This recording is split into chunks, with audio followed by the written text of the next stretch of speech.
Good afternoon, students. We'll continue with our chapter 5. So, in the last topic, we had completed interrupts revisited. So, how are interrupts if any problem occurs, that is, interrupt occurs, interrupt, how it is handled with the help of your memory was being taught. Then, the next topic is precise interrupts. If there are small interrupts, how are those properties done? Four properties of a precise interrupts are: the PC saved in a known place, that is where this PC is situated, is the first thing.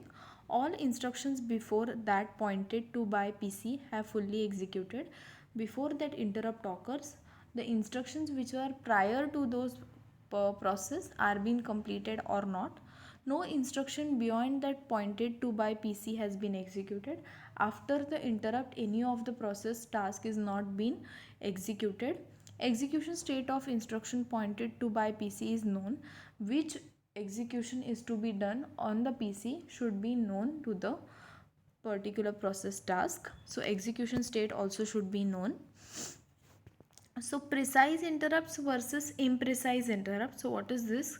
Precise interrupts means in particular time duration and in particular task it is being completed. Imprecise means after some levels of extent it will be completed, that is imprecise. Precise have certain completion duration. Imprecise does not has a completion duration. It will show you in percentage how it gets completed.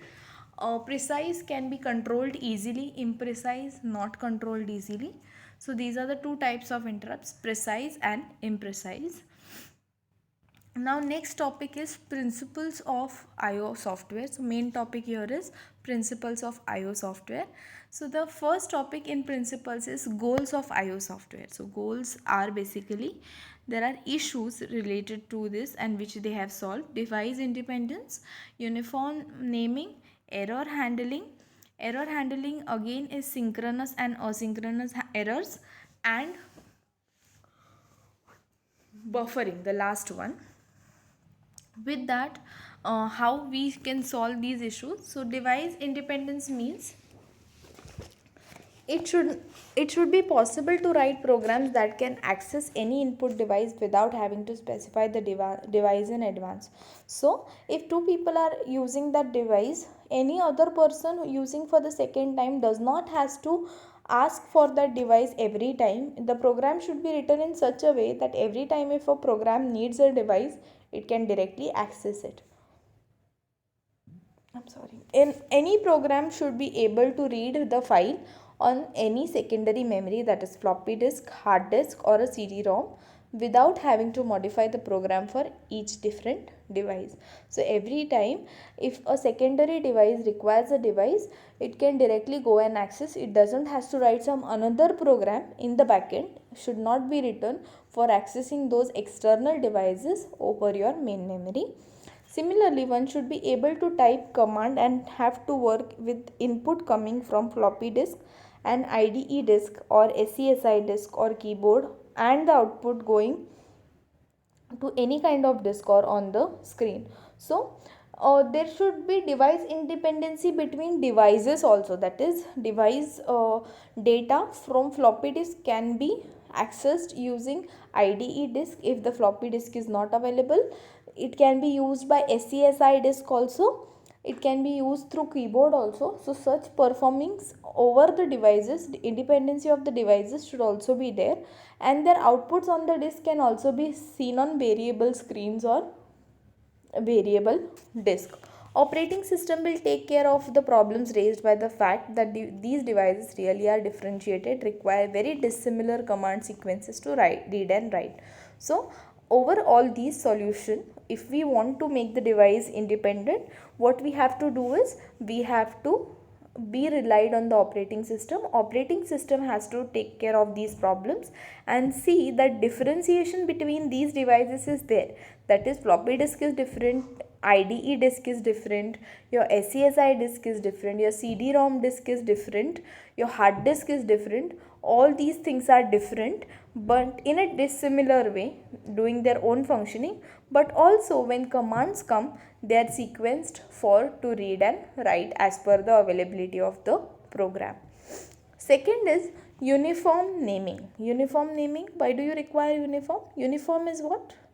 In a proper sequence or in a proper structure. So when you go in schools, just an example, you require a uniform to wear. What is that uniform? That uniform is same for everybody. That is, it is consistent structure for all the students in the school. So why is it done? Uniformity is done to identify a particular structure, and to identify that structure, uniformity, consistency is more important. Uniform naming is the aim of device independence. To make the device independent, you also require uniform naming in the operating system for IO devices. The file name or a device should not depend on the device in any way. So it should not be depend on the device anyway. In Unix, all disk can be integrated in the file system hierarchy in random ways, so the user need to be aware of which name corresponds to which device. Like, means how correspondency is there? Means even if I am performing, I am just going into that device and I am putting out any name, and through which just with a slash in Unix I can identify my username or my file name. For example, a floppy disk can be mounted on top of the directory as /usr/ast/backup, so that copying a file to usr ast backup copies the file to the floppy disk. In this way, all file devices are addressed by the same way by the path. So if your path is same and just you change the names of your file in a uniform way, every time you use that file you have to go in the same path, but your file name is different. Means what? Uniformly you are accessing the same range of files at a time, so that your task becomes easy for device independency. It does not has to rely on the device every time to give it a particular character special name. Next one is error handling. Error handling is a major issue for input output software. So for handling input output software, here we are talking about input output software, not the hardware. So input output software error handling is very difficult and is a major issue for solving such internal problems. In this case, error should be handled as close to the hardware as possible. So majorly the tracking between your software and hardware is interdependent, and that is the reason if error is there in the software, somewhere back in the mind it is also affecting your hardware, and for that close to handle the error, it should not give any problem to the hardware as well. If the controller finds a read error, it should attempt to correct the error itself if it can. If it cannot, then the device driver should handle it, perhaps by just attempting to read the block again. So if there is a read error, it should try to solve only the read error there and there itself. If it is not able to handle that, if the controller is not able to handle that, what it will do, it will tell the device driver, please solve these issue only on the read block, so that the read block can be read again over by the system, nothing else. Most of the errors come and disappear. So some minor errors, they come and they disappear over time with the clock functioning, such as read errors caused by specks of dust on the read head, and will go away if the operation is repeated. Sometimes it happens that you click double times on the copy button, or that is a copy option, and again if you press it out, the copy option errors get solved. That is, there are certain minor errors which are there because of the eye view or somewhere in the human error mistake, but that errors can be solved and it won't be repeated over and over again. Only if the lower layers are not able to handle the problem, if the user is not able to handle the problem, then only the upper layer has to work, that is the controllers and the device drivers have to work. In many cases, error recovery can be done transparently at low level only.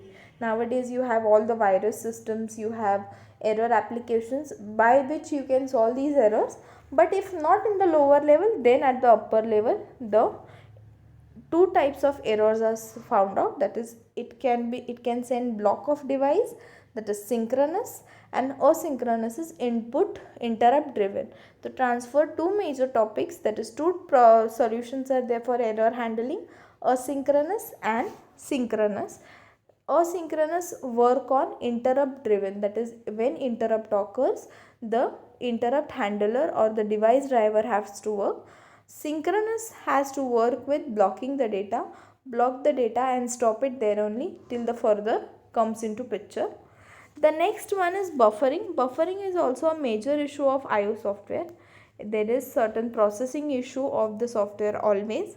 In buffering, data arrived from device cannot be stored directly to its final destination. So data arrived from the device directly cannot be thrown into the storage level or final destination. So for example, packet arrived from another machine in network. Operating system store that packet somewhere in buffer and then deliver to the application. So it is not directly sent, copy pasted to the application. It is first buffered, that is processed. If any error, it is returned back. If not, it will be taken further to the final destination. Also, some devices have strict real-time constraints. So real-time constraints are also there, after which the file gets destructed. Then for digital audio devices, real-time constraints are there. Then if output is not, if the song is not played at that time, what is the use? It will be debarred. There is no use. So output device, digital output devices also follow the blocking stage, that is the synchronous method. The shareable versus dedicated devices also need to be explored. So these buffering also requires shareable and dedicated devices for tasks like disk and user for user simultaneously. So that is done by buffering. Buffering is processing. Next is programmed IO. So there are three ways to perform input output. First one is programmed IO. Second one is input driven IO, and third one is using direct memory access. So we'll go one by one. So first one is programmed IO. In this IO is the CPU carry out all the work. So in program IO, the main person to work is the CPU.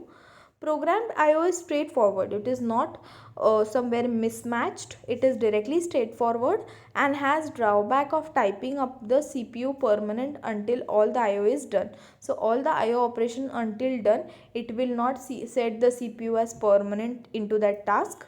The CPU issues of IO command to an IO module, and then that process waits until operation to be finished before proceeding. So before further processing, IO commands, if there are some issues, they will communicate with the IO module, and then only they will process the task. Until that, it will be there in the CPU and will do the processing till it proceeds further, that is, it goes further in the finished task.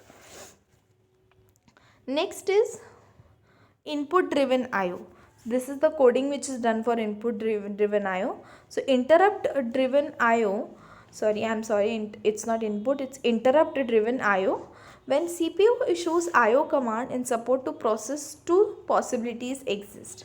So to support the process, it has two possibilities. If IO instructions issued by process is non-blocking, then the CPU keeps on executing instructions from the process that issued the IO command. So if it is not giving you a blocking instruction, it will keep on executing the processes. If on the contrary, that is to its opposite, vice versa, if the instructions is in blocking type, then the next instruction that the CPU executes is from the operating system. It will ask the operating system and then only execute the next operation. As a result, the current process goes in blocked state and schedule the next process. So first process which was processing will go in the block state and then it will replace the second by the operating system. So interrupt driven is depending on your CPU what task it is giving you, according to that your interrupt driven devices work, that is non-blocking and blocking. So third one is direct memory access. If you go for direct memory access, the data transfer between main memory and the IO module is controlled by DMA module. So the data from input output device module and your main memory, the communication is being done over by your DMA controller, that is DMA module. The CPU issues a request for the transfer of block of data to the DMA module. that is the DMA controller. In this case, CPU cannot be interrupted until complete data is transferred. So DMA, direct memory access, until and unless it gets a main memory access over your system, till that time it will wait for the CPU to process the data. So there are three ways to perform IO software, that is IO performance, that is programmed IO, input driven IO, and third one is direct memory access. Then there are IO software layers. So there are basically 5 layers: hardware, interrupt handlers, device drivers, device independent operating system software, and user level IO software. So we'll go for the first one, that is your normal hardware. Your hardware is whatever hardware devices you have, that is your CPU, your monitor, all these things come under a hardware. That is the last layer. Interrupt handler. So what is interrupt handler basically doing? It is accepting the interrupt which is coming, the intrusion of your data. That is, yes, problem has occurred in this case. Now you need to solve this interrupt. So interrupt handler will look over these things. The CPU hardware contains interrupt request line that the CPU senses after executing every instruction. So every instruction once processed, if there is a problem in that instruction, CPU will inform the hardware that yes, there is a problem in this particular processing, please perform a particular solution. The CPU saves a small amount of state such as the current value of the instruction pointer, jumps to the interrupt handler routine at a fixed address in the memory. So over that address, it will jump over that address for interrupt handling over the memory. Then the next is your device drivers. So device drivers are the small pieces of software that provide operating system with access to the hardware, and device drivers are installed for every device on the computer. For every particular device you will have a specific device driver to run that device, to work on that device. A device driver is a program routine that links a peripheral device to an operating system of a computer. Means what? Suppose we take a normal example of a bus. How is a bus going to run without a driver? Likewise, for every device you require a driver so that it could run, it can execute over a process with communication with the operating system. It is essential for a software program that allows a user to employ a device such as printer, monitor, or mouse. Some devices such as disk drives, processor, and the chipset on the motherboard are shipped with operating system, wouldn't be able to get up and running without them. So without device drivers, these output devices cannot run without any permission of the operating system. Other drivers must be installed after installing a new device. So some internal device drivers also should be installed for particular task to complete, of particular application to complete if it's a new device.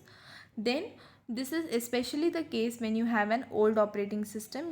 If you a brand new piece of hardware to replace, if you have an old system and you need to take some new device drivers, you need a new software on a new hardware to accept that particular device drivers. Drivers are not generic, they are not genetical, that is carried out.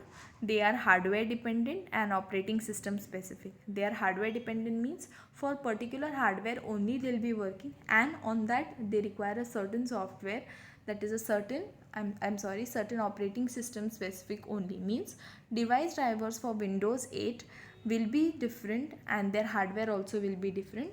Windows 7, their hardware and device drivers will be different. So they are not generic, that they do not come on the dependencies of the generations. They are different depending on the task completions. Device independent IO softwares. So device independent IO softwares have functions like uniform interfacing for device drivers, buffering, error reporting, allocating and releasing dedicated devices, and providing a device independent block size. So these are the tasks done by device independent IO software. Uniform interfacing, a same interface for all the device drivers. buffering, that is processing, error reporting, if an error occurs, if there is a bug, then reporting done to the operating system, allocating and releasing dedicated devices, that if a user requires mouse at that time, allocating that mouse to that user. If that person wants to release the keyboard, releasing the actual resources related to keyboard. All such tasks are done by device independent IO software. Providing a device dependent block size. For this task to complete, please fill this units in this much particular blocks is done by device independent IO software. And last is user level IO software. User level again. User level IO software depends on your, most of the code required for IO software is built within the operating system. So IO software code is built within the operating system only. Some of the little part of this code comprises of libraries. You have link libraries for the functioning, for user programs, and even entire programs running outside the kernel. So it's not compulsory all the operating system programs are running on the kernel only. Some are on the user level also. System calls along with the IO system calls are usually made by library procedures. So with library procedures also some calls are being function. Call is what? A user calling for a particular specific task. Other user level IO software include library procedures. Another class, significant class, is spooling the system. Spooling means to share the system over the resources. Spooling stands for simultaneous peripheral operations online. So simultaneously people are accessing that particular device is called as simultaneous peripheral operations online, that is spooling. Spooling technique, IO data is routed through disk files. For spooling you require input output data and through your disk files which is being done. So IO software layer does these tasks. Then card readers also reads the job and copy it into the disk file, and output is printed directly from the disk to printer. So this interlinking of simultaneous peripherals is also called as spooling, and spooling is one type of user space or user level IO software. With this we'll stop here for this topic or for this lecture. We'll continue the next topic in the next lecture. Thank you.